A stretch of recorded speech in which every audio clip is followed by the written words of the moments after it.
Shalom to the bride of the Messiah. Shalom to the 144,000. And shalom, shalom to the nation of Israel. Today I bring you another word that will be added to the playlist. And that playlist title is the Church of the Messiah of Zion, the Seal Book of Mormon. And let me take it to the playlist. Okay. Playlist that I'm talking about is right here. The Church of the Messiah of Zion, the Seal Book of Mormon. So this word will be added to it as well. Now, when we look at the word that we went over yesterday, not yesterday, it was still today. Now I understand why our Father in heaven brought to my attention with the scripture that was written in Torah. Again, it was the appetizer, it was the foundation that would go with this word today. And the title of the word that I'm talking about is dealing with Arsareth, known as the Americas, known as the Promised Land, and the destruction of Jerusalem is prophesied in Torah. And that's what I want to point out to you. These sacred books that we are reading today, they bear witness to one another. And I want to highly recommend unto you, I want to stress this to you, for you reject the Seal Book of Mormon. I'm talking about the Seal Book. I'm not talking about the Book of Mormon that's most commonly seen being passed out by the Church of the Latter-day Saints. I'm talking about the Seal Book of Mormon. This book. Okay? Go this cover. I'm talking about this book. I highly recommend that you read this book first before making a sound decision. Now, the word that I'm about to go in today, you're going to see how it supports or will confirm what was given unto you earlier today in regards about Arsareth and how this book came to the Americas. Now, Americas I'm talking about, when we go to this picture, we got to look at landmass, right? It's talking about Canada, North America, South America, Mexico, and their surrounding islands. Okay. Now, when we look at the title, I want you to meditate on the title here. Okay. I want you to meditate because this is something you may not thought about because sorry, my tongue about to get twisted. Let me read the title unto you first, and then you'll see what I'm talking about. The Seal Book of Moses / Mormon in Asareth, known as the Americas, known as the Promised Land, not Africa. How? You need to ask yourself how that these sacred books came to the land of the Americas, and there's no account of these sacred books that was given to the mass of people in Africa. Africa has no account of preaching the Sealed Book of Mormon, okay, or also which in that Sealed Book of Mormon, they have no account of preaching the Sealed Book of Moses, because when you read the prophets' writing, such as Daniel, there were some books that were sealed that cannot be released until the appointed times. So it started in the Americas first, but we got to go further. Okay, we got to go a little further because most of y'all are not coming in the whole volumes of these books. I'm talking about not only the King James 611 Bible. I'm talking about with the work of Josephus, with the Book of Jubilees, Book of Jasper, first, second, third Enoch, first and second Adam and Eve. I'm talking about all these sacred books that we have been reading.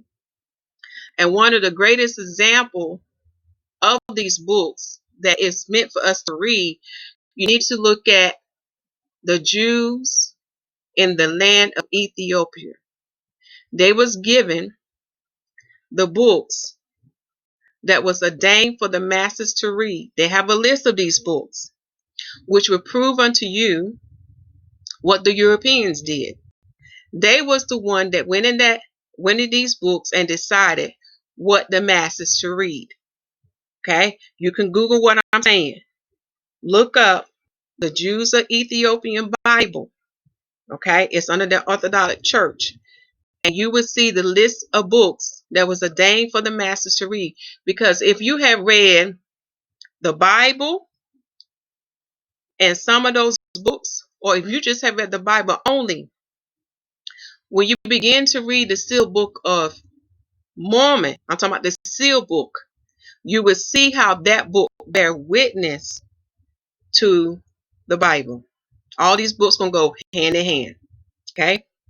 Also, when you read the title, it states before Joseph Smith, before Christopher Columbus, before the kingdom of Judah. Okay. These books came into Asareth, known as the Americas, known as the Promised Land. It came over these lands over here before Joseph Smith was over here, before Christopher Columbus came to these lands, before the kingdom of Judah was brought over here as captives. Okay? So these are the things that we're going to discuss. But first, we're going to hear what thus said Yah. He had answered the King Josiah inquiry. In the days of King Josiah, he had inquired a question. In other words, he had inquired something. And he had to seek out the prophetess Huldah. And Huldah came back to bring him the answer. Okay? So first we're going to look at what our Father in heaven said unto him, because now you're going to see how it relates to what we talked about earlier today with Torah. It was already in Torah. So it will confirm unto you that this book is ordained by our Father for us to read, because now we are in the second part. To understand what I'm talking about, y'all got to read the book. Check the video description box for the link. So now let us first go to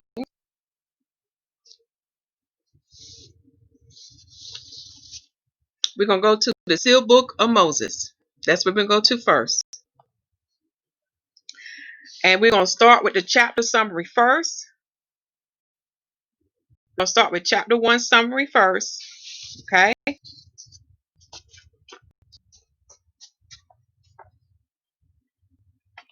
Of the sealed book of Moses. The sealed book of Moses is found in the sealed book of Mormon.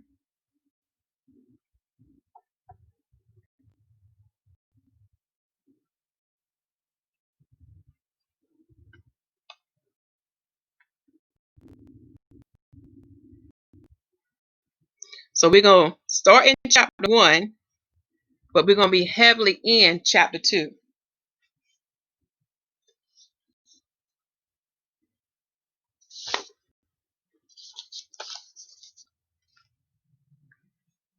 Chapter 1, the summary.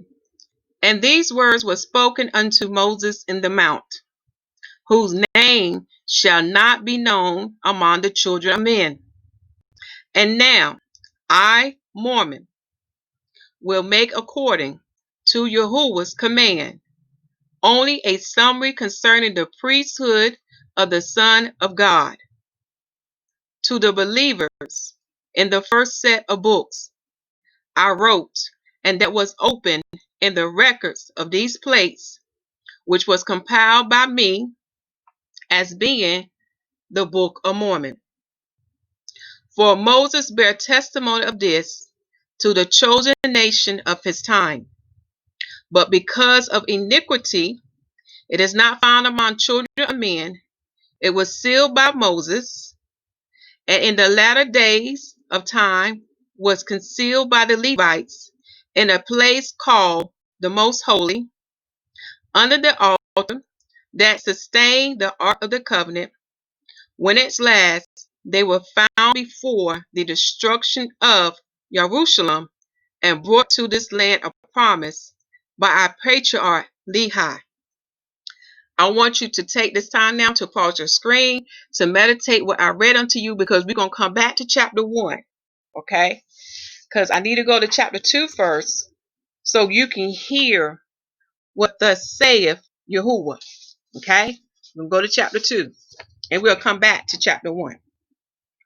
But now, I do want you to notice it's giving you a summary of the history of how these seal books came to the land of promise that is known as Arsareth. Asareth means another land, okay? And we have seen those two words spoken in Torah earlier today, okay? So now we see how all these points are coming together. Now we're going to go down to chapter 2. We're going to cut to chapter 1 because the things I need to point out in chapter 1. Now go to chapter 2. Now before we proceed, the Father want me to remind y'all, because it pertains to the title here, because our people are still learning a lot of things, and sometimes they can misinterpret things, or they can make a presumption about things that's not correct based on the information they know at that time. Okay, we all have done it as we are researching and seeking out the truth of Yah. So what the Father want me to bring out unto you, when you look at ancient maps, especially the ones that pertain to the land of Africa, you may see biblical names in different locations throughout the land of Africa. For example, I'm not going to mention the channel name because it's not about pointing out error, but I want you to give you the history of the Israelites, because many do not understand that they will use the same name to name another place. In other words, they constantly rename things with the same names that we see in the Bible. And when we see that on these ancient maps, we thinking that it is the true original place, but not so. And I have another proof. I have two proofs for you as an example that can be found in the Bible of the King James 1611. First example, look at names. When we look at the lineage of the Israelites, when they give their lineage account, you will often see the same name being used that are given upon their children. And you will have to trace that name, to see who father they was, with father upon father upon father, to get an understanding that that person is not the same as the another person with that name. For example, you can see the name Joshua being used 7 times throughout the Bible. Okay, you can see it in the Old Testament, you can see it in the Apocrypha, and you can see it in the New Testament, because those who have a copy of the 1611, the correct transliteration of the Messiah name in the English tongue would have been Joshua. But the example that I'm talking about that can be found in the New Testament or the New Covenant is John the Baptist's name. I want you to read Luke chapter 1. For in that book, you will see when they was naming him, the priest had asked him, you sure you don't want to name him this? Because this name has been in your family for years. And according to what the angel told unto his father, he said, no, his name shall be John. So that's what I'm telling unto y'all. Before y'all run with things, seek out Yah to get the confirmation that is the original name, or that is the original person that you are thinking about. Okay. Another example is when you look in the Old Covenant or the Old Testament, there's a place name known as Kadash, and it can be spelled two ways: Kadesh or Kedesh. Okay. And when I was doing a word search a few minutes ago, I also just learned that it's not only three places that I knew about with this name, but it's turned out it's four more. And sometimes how these places are differentiated from one another, how you can tell a difference between them, such as Kadesh Barnea. Okay. And when you study and you come in the whole volume of the book, you would learn that Kadesh can be found in the wilderness of Paran, and also there is a Kadesh in the wilderness of Zin. Do you see how this word is used more than one time? But it's giving you the name of these different locations. It's not dealing with the same location. When you go to the book of Joshua, Kadesh, that's spelled as Kedes, and I do need to type that out so y'all can see what I'm talking about. Kadesh, that's the first one. And then when you see Kedesh, okay, that's just another way to spell it. When you go to the book of Joshua, you will learn that there are four places with that same name. So when you go to these ancient maps, you may see in the continent of Africa, you may see the word Jerusalem and Israel being in a different location within Africa besides the place that we know it to be. Because we know it has to be between, I'm trying to think about all the rivers. You have the Euphrates rivers and you have the Nile River. And we know between these two rivers, this is where the original land of Israel is. This is where the original Jerusalem is, okay? But through these different captivities that our people have been in, and them being scattered when they went into the land of Africa, okay, they will rename these places within the lands that they went to in Africa with these same biblical names. So I want y'all to get an understanding on that before we go to chapter 2. Okay? And I hope that helps, because I see a lot of confusion going on and I hate that it happens, but I also understand what Satan is trying to do. And this is why the word often tells us to study to make thyself approved. Okay? Again, when you come in the whole volume of the book, you can see the bigger picture. All right, let's begin, because we got several things to talk about in this video. Chapter 2. I'm going to read a summary to you. Okay? We're not going to read a whole chapter because it would be too long. But what I want you to do in your spare time to read this whole chapter, and it's not a long chapter, it's very short. It only has 10 verses, but it says a whole lot. Okay, chapter 2. Hilkiah, the high priest, was appointed to the restoration of the temple by Josiah, king of Yahudah, king of Judah. In the days of Shaphan, the scribe's secretary, and Shopharim of all the languages that were around the land of Israel, the son of Azalias and the father of Ahikam, Elisha, which was later called by Yah by the name of Lehi, short for Alayasha, meaning through whom Yah restores. Okay, forgive me for how I pronounce these names.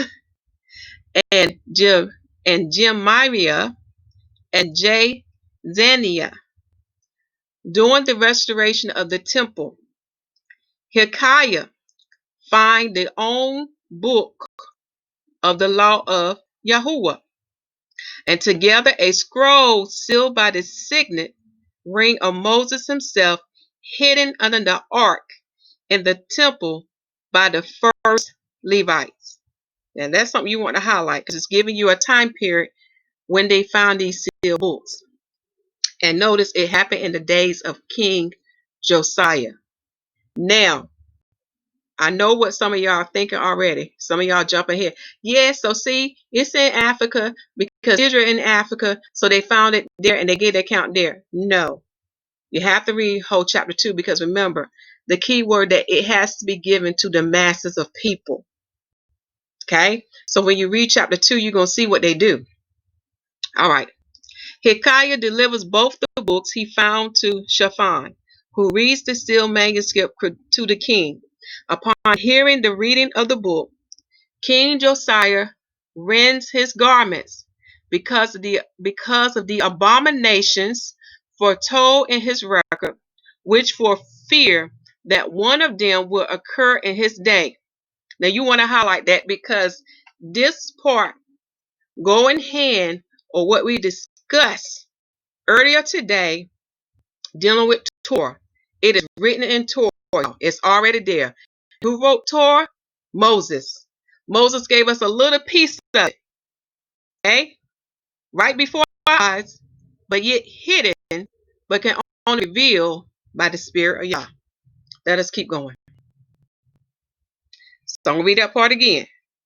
King Josiah rends his garments because of the abomination foretold in his record, which for fear that one of them will occur in his day. He sends to Huda, the prophetess master of the school of the prophets, a delegation led by the high priest Hilkiah to inquire of Yahuwah in the king's name concerning the prophecies predicted from the beginning to end of all things concerning this world, found in that record which was sealed. Do y'all hear that? That record was sealed, okay? If one of them was destined to happen in his day. So I'm going to read that part to you again. That's another part we want to highlight. So notice here with the prophets, the father always had what? A prophet and a prophetess, a male and a female. Again, to my brothers who speak down to the women, okay? Again, this is not about gender. It is not about flesh. It is about the spirit, a mystery that many do not understand. Now, when we look at the summary again, look what it says. It says here, in the king's name, concerning the prophecies predicted from the beginning. So we're going back to Genesis. From Genesis to end of all things concerning this world to Revelation. From the left to the top. Do y'all see this? These sealed books give us the prophecies that would take place from the beginning to the end. Okay? Concerning this world we are in. Found in that record, which was sealed. So that was sealed from us, y'all. Just as Daniel has written, he said, no, just as Daniel has written too, in Daniel chapter 12, what did the Father tell unto him about his books? Seal those books. Because you're going to learn through the sealed book of Mormons, all these books that were sealed from Genesis, from our forefathers, all the way down to, I think is to the prophet Jeremiah, it was taken to the land of promise. Okay? But again, read a book. Check what I'm saying unto you. If one of them was destined to happen in his day. So he wanted to know if one of these prophecies that is in this sealed book will happen in his day. King Josiah. Okay. So now we're going to go down. I'm not going to read every paragraph. Paragraph 1 gives you the kind of like the date when this happened. It happened in the 18th year of Josiah, king of Judah's reign, when they was making when it was about to go about to restore the temple, to make the necessary repairs. Okay.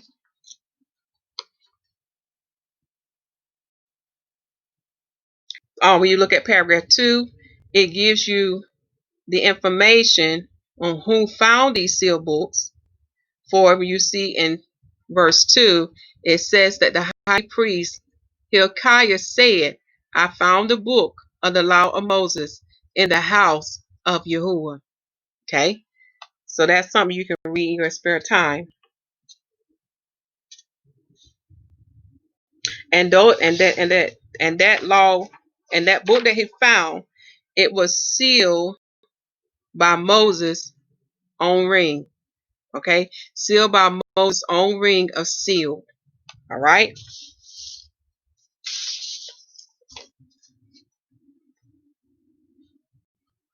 So when they found the book, paragraph 2 is going to reveal unto you Shaphan. Shaphan is a scribe, and I know paragraph. If it's paragraph 1, let me make sure. I'm trying to see where he at. I think Shaphan would be in chapter 1. It gives, okay, sorry, Shaphan is in paragraph 2. He is the father of Lehi. Okay, so he is the descendant of Joseph.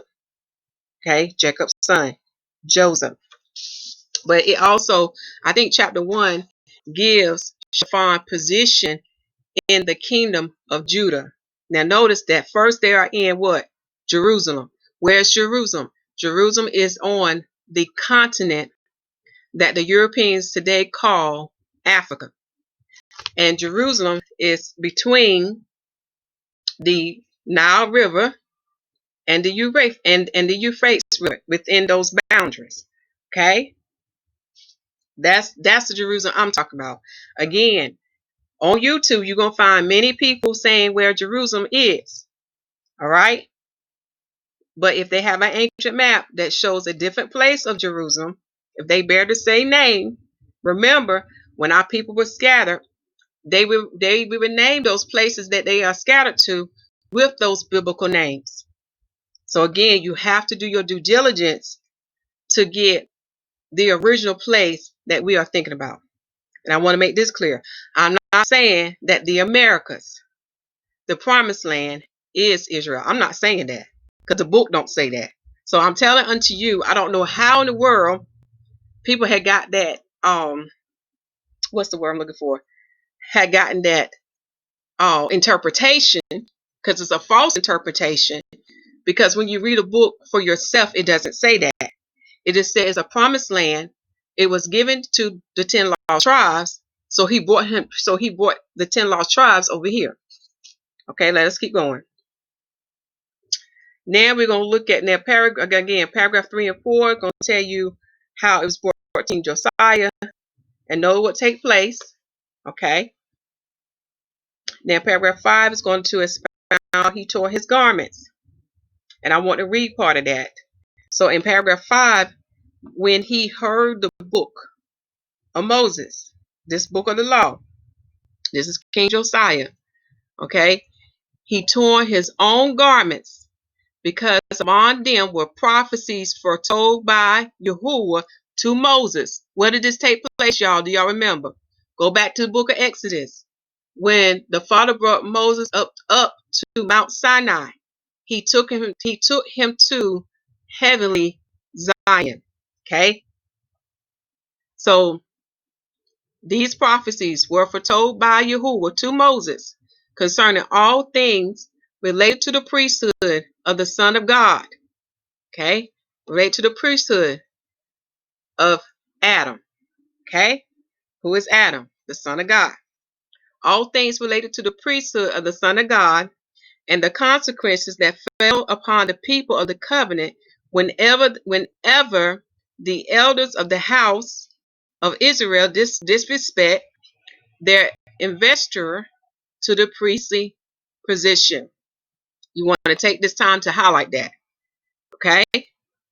So these are the prophecies that relate to the priesthood that the Father had originally set up in the beginning of time. And he's foretelling what is going to fall upon the people of the covenant. Who's the people of the covenant? He's talking about the nation of Israel. The covenant that he established with them and with the strangers who sojourn with them from the land of Egypt. Remember what we studied earlier today. Okay? So he's telling you what is going to fall upon them. Okay? Now we're going to get to the juicy part. We're going to read verse 6. No, is that it? Let me see. Yeah, we are going to read verse 6, but that's not the juicy part. The juicy part I want to take us to is when our Father in heaven speaks. Okay? But we're going to read verse 6 because I highlighted some things in verse 6 because, y'all, it's some good stuff. There's some good stuff. Okay, let us begin to read. In verse 6, and the king commanded Hilkiah, the high priest after the house of Aaron, and Ahikam, the son of Shaphan, and Akbor, the son of Micaiah, and Shaphan, the scribe of the king, and Asaiah, and Asaiah, the king's servant, saying, since not we have a priest in our midst, according to the order of Melchizedek, go ye even unto Huda the prophetess, the wife of Shalem, the man of the cleaning of the garments of the temple, and inquire Yahuwah for me, and for the people, and for all Judah concerning the words of this book that was found. So I'm going to pause there. I want y'all to go back and I want you to underline. When they open these books, they realize that the priesthood that they have established, in other words, they realize their established priesthood was not based upon the order of Melchizedek. Do y'all hear this? Okay, this is a part I want you to underline. Since not, we have a priest in our midst, according to the order of Melchizedek. They had to what? Get a prophetess to go to inquire Yahuwah about what these things mean. And will these things happen in the day of King Josiah's reign? All right. They're going to pick it up right here. For great is the wrath of Yahuwah, which is kindled against us. For how much our fathers did not heed the law of Yahuwah concerning the covenants received in the holy place, order of the priesthood of God, the order of his Son, whose image reflect among his elect on earth, is in the order of the priesthood of Melchizedek, for to do according to all that is written in the book seal of the law of Moses, in regard to this higher priesthood. I'm gonna pause there because you want nothing like that. It's giving y'all a hint, okay? And it's confirming what the word has been teaching me. I know at least had to been within 2 years of this. Okay? I want you to go back. I want you to highlight this. We're going to start here. For how much our fathers did not heed the law of Yahuwah concerning the covenants with an S. So we know why it has an S on it. We talked about that earlier today. Right? Deuteronomy 29. All right? Receive in the holy order of the priesthood of Yah, the order of his Son. Okay? Whose image reflect among his elect on the earth. Now, the key word that should stick out to y'all is image. Go back to Genesis. It was not Adam, who is male and female. Was not they made in the image of them? So we was what? To reflect them. So if we have their image, that means we would what? Look like them, right? Y'all, it's getting deep. That's what I'm telling y'all to unlike this. He says, whose image reflect among his elect. And go back, and it's also going back to who? His son. Let me go back and read higher. In the most holy order of the priesthood of God, the order of his son. Do y'all hear that? Again, for those who reject the Messiah, you are cursing yourself. You are bringing damnation upon yourself, okay? Because you are rejecting what our Father in heaven has originally created, what he originally set up for. And we was to be the image that will reflect that original plan that would take place, in the earth. Okay? Whose image reflect among his elect on earth is in the order of the priesthood of Melchizedek. Again, the sealed book of Mormon will define what is that order of the Melchizedek is. For to do according to all that is written in the sealed book of the law of Moses in regard to this higher priesthood. So they're aware they're not in the higher priesthood. Okay, Levi is aware of this. The tribe of Levi, those who are the leaders at this time. Hilkiah is aware they're not in the higher priesthood. So that we may be ready to receive it, and so that it may remain with us that we are the children of the covenant, and not only among the prophets appointed directly by Yah, but that every man of the house of Judah find yourself worthy to port it. Do y'all hear that? He's telling you it's not only just upon the prophets, but this should be upon every man of the house of Judah who find himself worthy to port it. So you have to be what? Worthy to receive this. Okay? Something to meditate on in your spare time. Again, there will be upcoming videos to give you understanding about the status of Adam, the original plan of Yah that should have taken upon the earth. Again, notice what these verses are saying unto us. They weren't ready, y'all. Okay, now we get into the juicy part. We're going to read verse 8, 9, and 10 because we're going to hear what our Father in heaven has to say. Now, those who are babes, please do not speak against this. Please don't speak against this because our Father in heaven is speaking.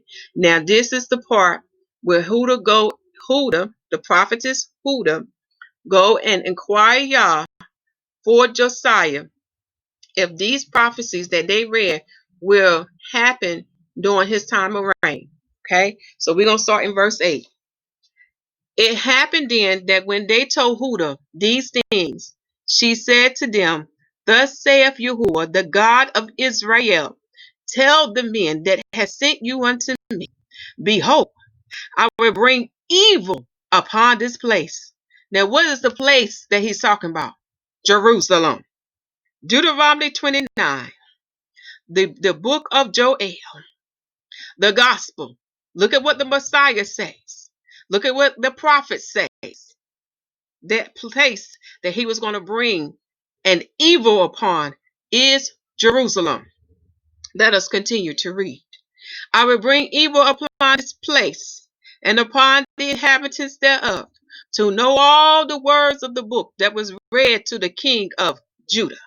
For how much they have forsaken me and have burned incense to other gods, and they have provoked me, Yahuwah, who brought them out of the land of Egypt, out of the house of the slaves. Do y'all hear that? He brought them out of the land of Egypt, out of the house of the slaves, to make them a strong and mighty nation among the sons of men, for how much they were faithful to my laws, which in the days of old I gave the house of Israel. Now there's a double meaning dealing with Egypt as being the house of slaves. you got to understand what was really going on, because Moses saw the hidden one in Pharaoh. Read Hebrews 11. Read Exodus chapter 12, because notice what else came out of Egypt besides the nation of Israel, besides the stranger who joined with them foul and wicked spirits, those principalities. See, you got to understand what was really going on in Egypt. He had to set his people free from the powers of darkness, from the principalities of death and destruction. But right now he is ruling this world, and their bonds had to be broken from him. That would take place in the month of Aviv. I'm telling y'all, we got to see what the Spirit is teaching unto us. Because once we understand these things, then we can understand the second part that is given in the sealed book of Moses, in the sealed book of Mormon. Now we're going to read verse 9. But now, behold, let me go back. I don't think I finished reading all that. Okay. To make them a strong and mighty nation among the sons of men, for how much they were faithful to my laws, which in the days of old I gave the house of Israel. Verse 9. But now behold, my wrath is kindled, because all the works of your hands, and my wrath is kindled against this place. Again, what is this place? It is Jerusalem. Yahushua. It is in the land of Israel. It is in between the Nile River and the Euphrates River. It is that land of Canaan. Do you understand? Do not be deceived by these ancient maps. Understand how these other places came to have these same names. Okay, let us keep going. As it is like never before. His wrath going to be on this place as like never before, which confirmed Deuteronomy 29. And it shall not be quenched until every nation is scattered unto the four corners of the earth. Again, you got to understand the makeup of the kingdom of Judah. You had the tribe of Judah, the tribe of Benjamin, the Levites, and the remnant of the northern kingdom that remained with them. Okay, because remember, not all of them were taken.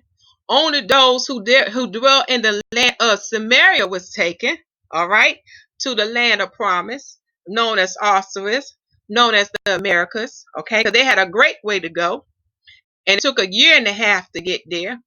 All right, and then that land was a land where mankind never dwelt. It's different from the land of Africa. It's different from the continent of Africa. See, we got to get deeper, y'all. All right. Then you have the strangers who dwelt with them, who sojourned with them, who converted, who took hold to the circumcision of the flesh at that time. Okay? So that's what make up that nation, that kingdom.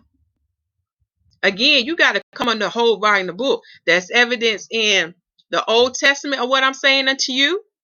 In the work of Josephus, the work of Josephus even say even in his time, and this was leading up to the destruction of Jerusalem, even up to the destruction of Messiah. Okay, he said in his own book, even to that day, they still could not find the 10 lost tribes.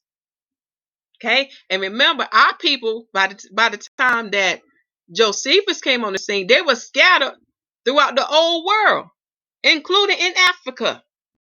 Go back, look at the book of Acts and see where the Israelites came from. Okay? So again, we got to come in the whole volume of things. But I want to take you to another part to prove what I'm saying, because you're going to look at Lehi, the one who was given the authority by the Most High Yah to take these books, these sealed books, to the Americas. But let us keep going. It shall not be quenched until every nation is scattered unto the four corners of the earth.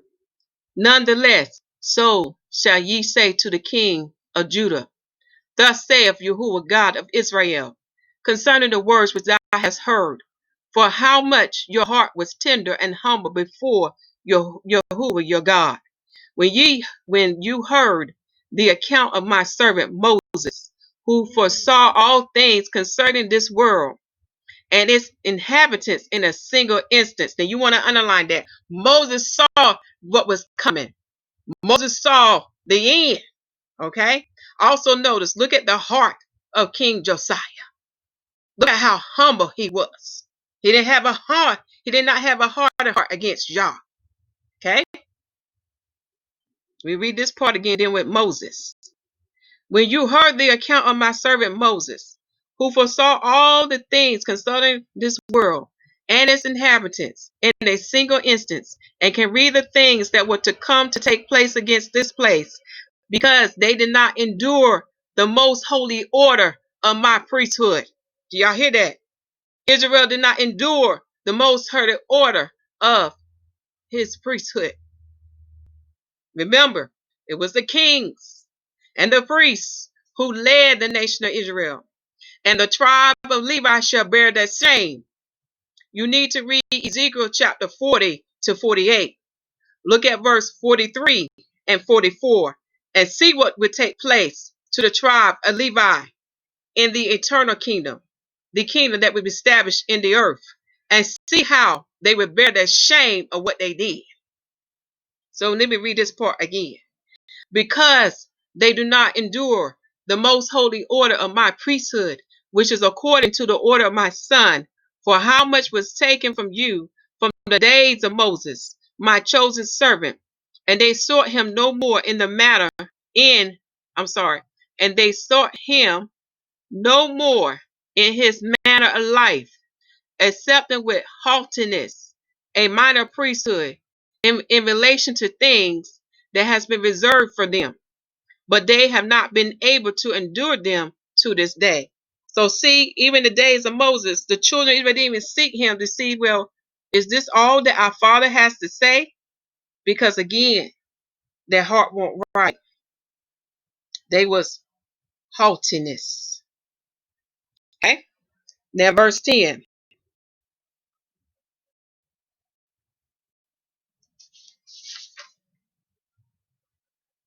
trying to see if there's a verse 4 for this.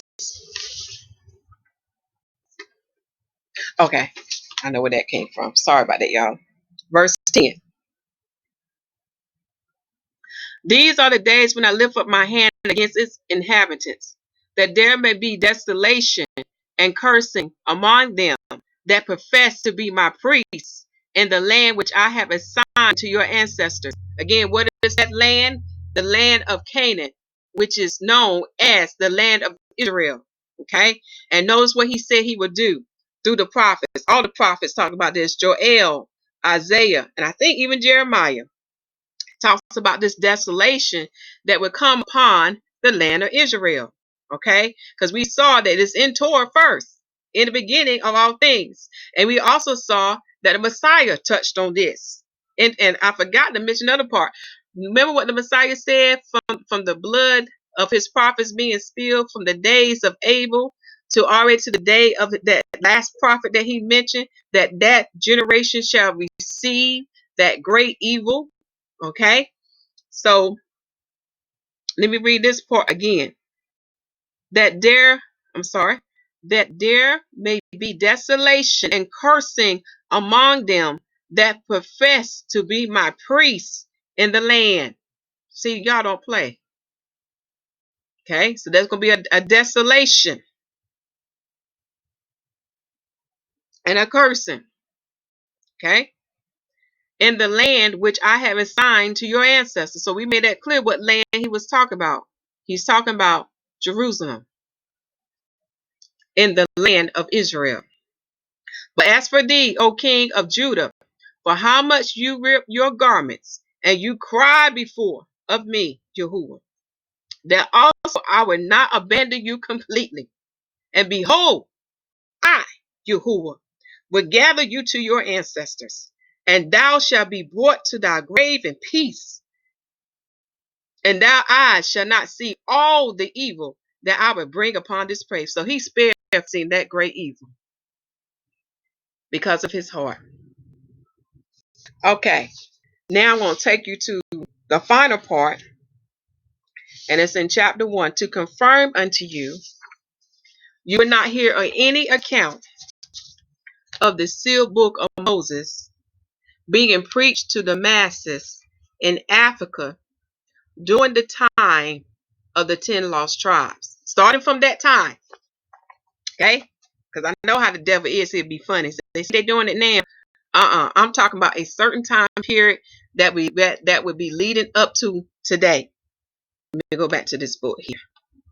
So we need to go to chapter 1. I already read a summary unto you. And in your spare time, I want you to read chapter 1. And what I want to do for you, I'm going to pause this screen. I want you to pause it and read it. I know some of y'all may not have access to the internet or may not be able to download it. I want you to pause and read it.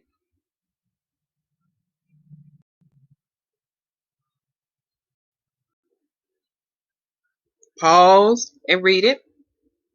And this will go with Deuteronomy chapter 29. For this was foretold by Moses. He gave us a little hint, of what had come. And now through his sealed book that has been opened, he let us know the other part, the second part. Now I'm going to start reading at verse 3. Okay?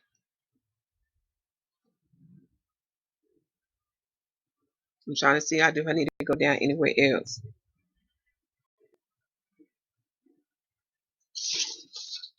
Let's read verse 3.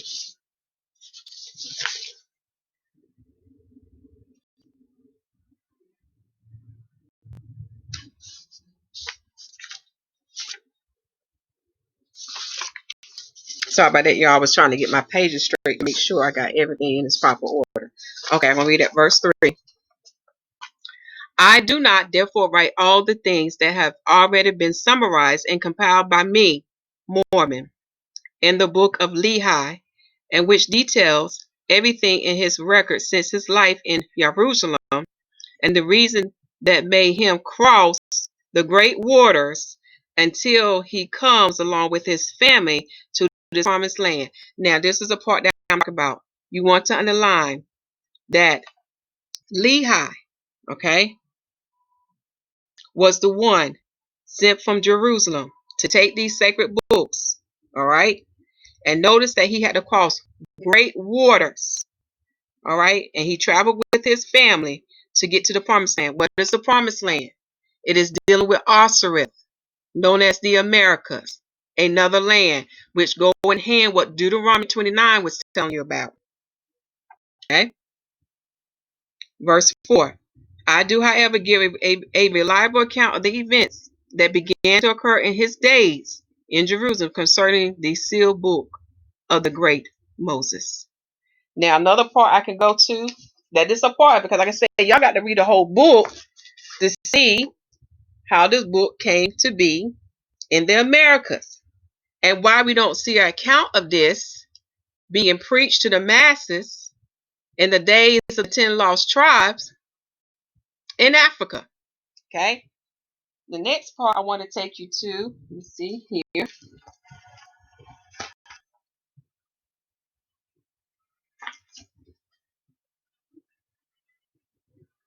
We're going to go to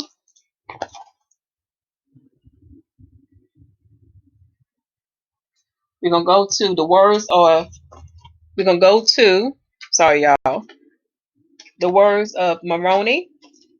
We're going to look at this paragraph. Okay? Moroni only has one chapter. We go to page 17 of Moroni.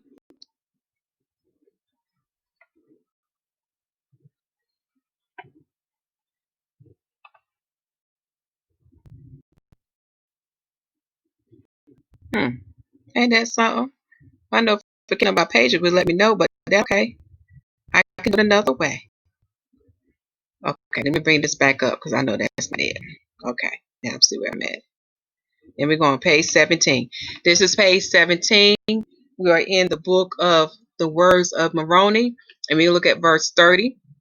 Like I said, it's many other verses in these books to give you an idea which land he went to. Did he go to Africa or did he go to the Americas with these with the seal books? Verse 30. Thus Lehi have been commissioned by Yahuwah to protect this record of Moses and directed to cross the great waters soon after returning from Babylon, when in the early days of the reign of Mattaniah, which had been given the name Zedekiah, he was sent with Gemariah, son of Hilkiah, to Nebuchadnezzar with a message from King of Judah. It was at this time that Jeremiah, the prophet, sent to the care of Alayasha, that's Lehi, y'all. That is by Lehi, a letter to the chief elders of Judah and Jerusalem, who was exiled in the land of Babylon. Okay? I'm trying to see if I need to go back down, if I need to read down further. But look, you also look at paragraph 31 as well, because when you read in that paragraph again, it was which was later required of Lehi to bring with him to this land of promise. So again, he didn't take it to the continent of Africa. He took it to the land of the Americas. Okay? And the proof of this, look at when the time of this was preached. I'm talking about before the Gentiles came in. This was preached during the time of the 10 lost tribes. And another proof can be found in the sealed book of Mormon. We'll go to the book of the three Nephites, and we're going to go to verse 10. But what I want to point out to you, notice how they emphasize that he had to cross great waters to get to this land. So that lets me know it has to be oceans. Okay? Not a small body of water, but a big body of water. This is why it took them a year and a half to get to the Americas. Think about it. You can do the math. Look at the time it would take for one to travel from Assyria to Africa and compare it to the time it would take for them to travel from Assyria to the Americas. Another key characteristic is looking at the time where mankind dwelt. So for that landmass, that word specifically said it would be a land or a continent that would not have mankind dwelling there. So we know mankind dwelt in Africa. Okay. And then the greatest sign is looking at where were these sealed books preached to? When was it released to the masses? It was not released to the masses in the land of Africa or the continent of Africa. It was released in the land of the Americas, the promised land. Okay? And I want to emphasize to you again, I'm not calling Arsareth Israel or Jerusalem. I don't know how people got that, but let's keep going. Now we're going to go to the book of the three Nephites, and we can go to chapter 10. That'll be on page 131.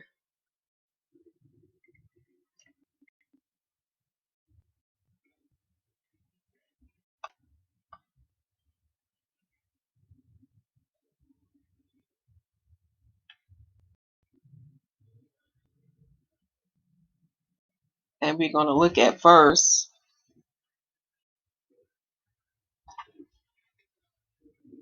4. It's in chapter 11. I'm sorry, I gave you it's in chapter 11, verse 4. Let me see here. I need to go down. Yeah, chapter 11, verse 4.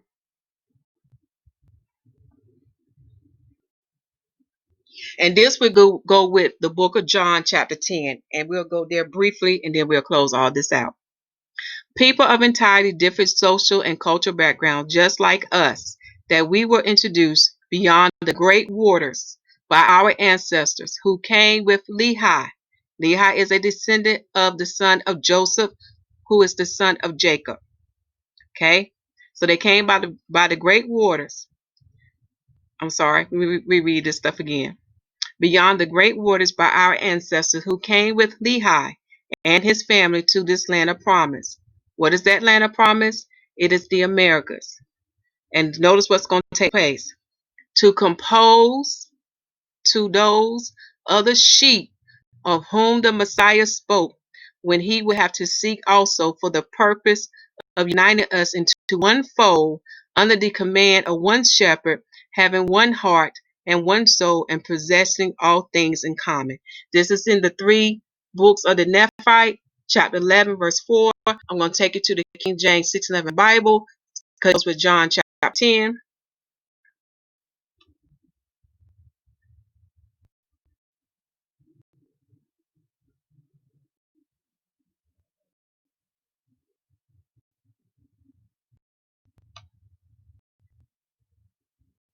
I want to get the precept with the old covenant and the new covenant. John chapter 10. And then we're going to close this out.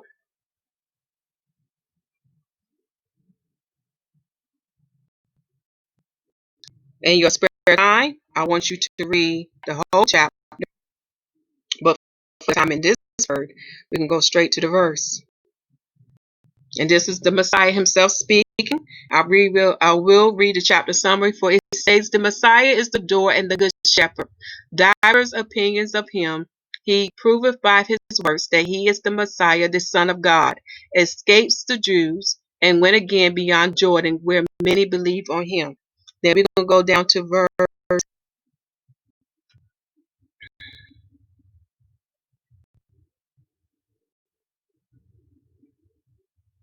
I'm going to start at verse 14 and go to 16, and then we're going to look at the precept. I am the good shepherd, and know my sheep, and am known of mine. That way, well, he's saying that he is the shepherd of the sheep, and he know his sheep, and his sheep knows him. As the Father knoweth me, even so know I the Father, and I lay down my life for the sheep. Why did he lay that? Why did he lay down his life for the sheep? For he is the shepherd, and he greatly loves the sheep. That is his church. That is his bride. Israel, I'm sorry, Israelites and Gentiles who believe on him, who receive him. Okay, then we go to verse 16. And other sheep I have which are not of this fold. Them also I must bring, and they shall hear my voice, and there shall be one fold and one shepherd. Now, when we go to the precept of that, is he's going to, this precept is going to let you know what the other sheep that he's talking about. You can find it in Ezekiel 37. Ezekiel 37. So we can go to Ezekiel 37. I know it has the Greek saying for Isaiah. It is a misprint. Go to Ezekiel 37:22. And you're going to see of the other fold on whom he's talking about.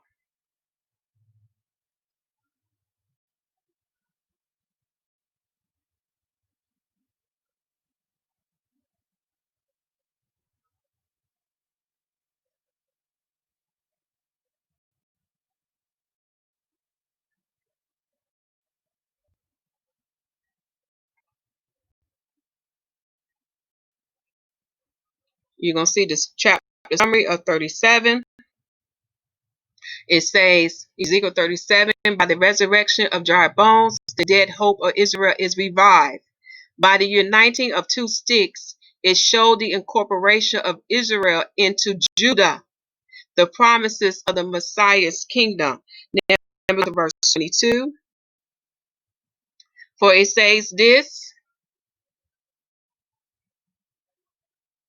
and I will make them one nation in the land upon the mountain of Israel, and one king shall be king to them all, and they shall be no more two nations, neither shall they be divided into two kingdoms any more at all. So the other sheep that he's talking about is dealing with the northern kingdom. Okay, it's dealing with the 10 lost tribes of Israel. Okay, take this time now to pause your screen.